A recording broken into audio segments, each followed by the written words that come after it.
In this video, we're going to look at equations that are formed by angles in opposite or x angles.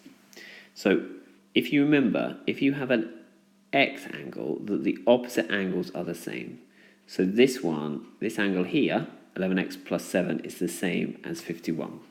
So we can write angle 1 is equal to angle 2.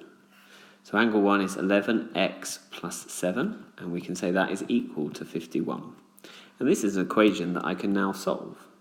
I'm going to take away 7 from both sides, and I'm going to be left with 11x is equal to 44. Then I'm going to divide by 11,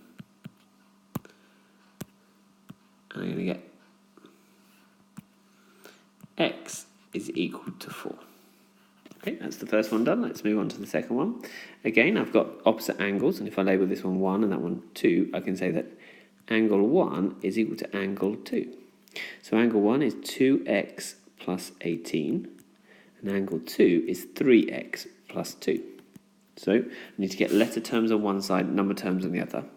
So I'm going to take away 2x from both sides.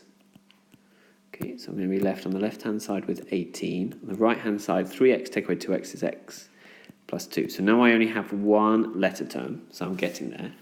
Now let's only have one number term, so I'm going to move the numbers to the other side.